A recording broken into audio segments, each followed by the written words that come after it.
اصل ایک بات سمجھیے کہ 309 کیوں کہا گیا؟ اس کی وجہ یہ ہے کہ ایک سال تو ہوتا ہے شمسی اور ایک سال ہوتا ہے قمری. جیسے کہ یہاں شریعت کے احکام قمری پہ چلتے ہیں، چاند دیکھنے پہ چلتے ہیں کہ چاند نظر آیا رمضان ہو گیا، چاند نظر آیا عید ہو گئی،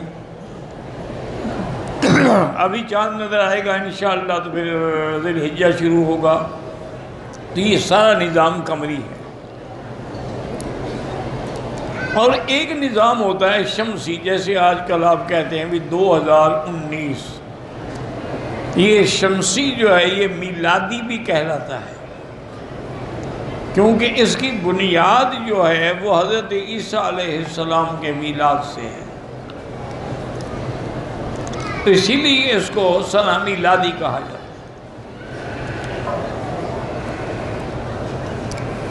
اور اسلام نے میلاد کو اہمیت نہیں دی ہے، اسلام نے اہمیت دی ہجرت کو، کہ ہجرت کے بعد اسلام کو عزت و شان ملا ہے.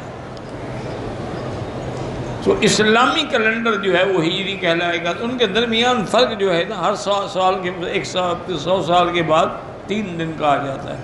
تو جب 300 سال گزرے تو گویا کہ 309 سال. وَلِهَذَا تَسَاءَلُوا بَيْنَهُمْ، اب آپس میں ایک دوسرے سے پوچھنے لگے کم لبستم، اے کم رکھت، بھئی کتنی دیر سو گئے؟ قَالُوا لَبِثْنَا يَوْمًا أَوْ بَعْدَ يَوْمٍ لِأَنَّهُ كَانَ دُخُولُهُمْ إِلَى الْكَهْفِ فِي أَوَّلِ نَهَارٍ وَإِسْتِيقَاظُهُمْ كَانَ فِي آخِرِ نَهَارٍ. کہنے لگے کہ شاید پورا دن یا دن کا بھی کچھ حصہ،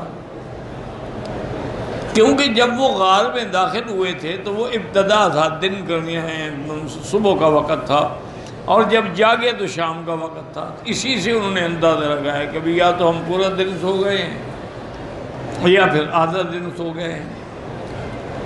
وَلِهَذَا اسْتَدْرَكُوا فَقَالُوا أَوْ بَعْدَ يَوْمٍ قَالُوا رَبُّكُمْ أَعْلَمُ بِمَا لَبِثْتُمْ أَيْ اللَّهُ أَعْلَمُ بِأَمْرِكُمْ.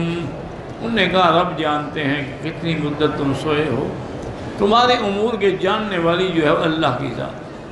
اب دیکھیں اتنے بڑے ولی اللہ ہیں، اتنی کرامات بھی ہیں، لیکن ان کو اپنی نیند کی مدت کا بھی پتہ نہیں، کیونکہ علم غیب جو ہے وہ کسی کے پاس نہیں. وَكَأَنَّهُ حَصَلَ لَهُمْ نَوْمُ تَرَدُّدٍ فِي كَثْرَةِ نَوْمِهِمْ. ان کو یہ شبہ ضرور ہوا کہ بھئی بڑی لمبی نیند ہے.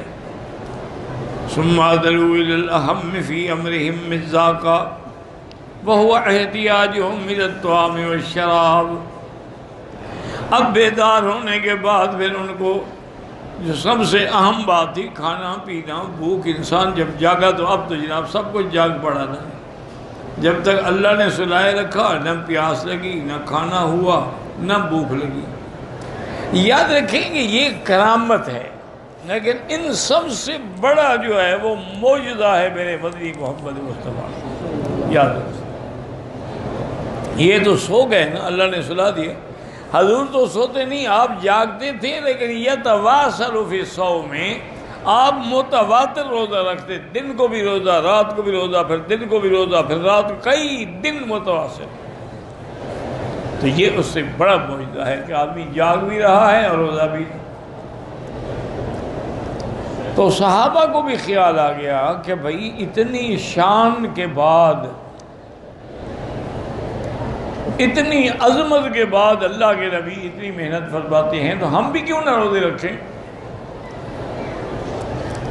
تو انہوں نے بھی متواصل روزے رکھنے کی نیت کر لی، لیکن کوئی ایک دن کے بعد، کوئی 2 دن کے بعد بے ہوش ہو گیا، پانی ڈال رہے ہیں، پڑے ہوئے ہیں. حضور پاک کو پتہ لگا، آپ نے فرمایا کیا کیا اللہ کے بندے؟ انہوں نے کہا حضور آپ جو روزے رکھتے ہیں تو ہم نے کہا آپ کی اتباع کریں. عجیب بات ہو، ایکم مثلی، کون میری مثل ہو سکتا ہے؟ یطعمنی ربی ویسقینی، مجھے تو میرا رب کھلا دیتے ہیں، پلا دیتے ہیں، تم کیسے روزے رکھ سکتے ہو؟ تو اس لیے حضور کا معجزہ جو ہے وہ اس سے بہت بڑی شان ہے. یہ تو ہے نا کرامت ہے، لیکن ان کو سلا دیا کہ اب جاگے تو اب بھوک لگ گئی. انہوں نے کہا جی اب کوئی کھانے کا انتظام کریں. فَبَعْثُوا أَحَدَكُمْ بِوَرِقِكُمْ وَفِضَّتِكُمْ هَٰذِهِ. یاد رکھیں ورق جو ہے عربی میں چاندی کو کہتے ہیں، اور ذہب جو ہے وہ سونے کو کہتے ہیں. ذہب کا لفظ ہوگا تو وہ سونا، اور ورق جو ہے وہ چاندی. اچھا خدا کی شان دیکھو، ذہب سونا، ویسے عربی میں اس کا مادہ کیا ہے؟ ذہب یا ذہب، جانے والی چیز. تو گویا کہ یہ جاتا ہے، کسی ایک کے پاس نہیں ٹھہرتا. آج باپ کے پاس ہے، کل بیٹوں کے پاس ہوگا، کل ان کے بیٹوں کے پاس ہوگا. تو یہ بھاگتا رہتا ہے، سونا ٹھہرتا نہیں کہیں، اس لیے اس کا نام ہی ذہب ہو گیا ہے. انہوں نے کہا کہ بھی یہ چاندی کا سکہ دے کے بھیجو، کچھ کھانے کے لیے لے آئے. وَذَلِكَ أَنَّهُمْ كَانُوا قَدْ اسْتَصْحَبُوا مَعَهُمْ دَرَاهِمَ مِنْ مَنَازِلِهِمْ لِحَاجَتِهِمْ إِلَيْهَا. وہ چاندی کے دراہم ساتھ لے کے چلے تھے کہ شاید ہمیں ضرورت پڑے. فَتَصَدَّقُوا مِنْهَا وَبَقِيَ مِنْهَا. کچھ خیرات کر دی، کچھ اس میں سے ان کے پاس باقی تھا. فَلِهَذَا قَالُوا فَبَعْثُوا أَحَدَكُمْ بِوَرِقِكُمْ هَٰذِهِ إِلَى الْمَدِينَةِ. اے مدینتکم التی خرجتم منہا، تم شہر کی طرف بھیجو جہاں سے نکالے گئے.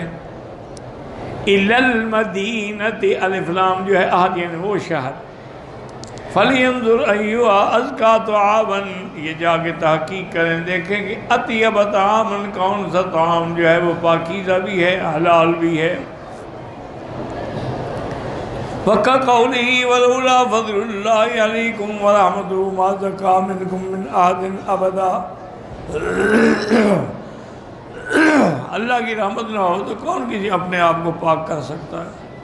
فرمایا قَدْ أَفْلَحَ مَنْ تَزَكَّىٰ، وہ کامیاب ہو گیا جس نے اپنے نفس کو پاک کیا. وَمِنْهُ الزَّكَاةُ، اسی لیے زکوٰۃ کو اسی زکوٰۃ کہتے ہیں.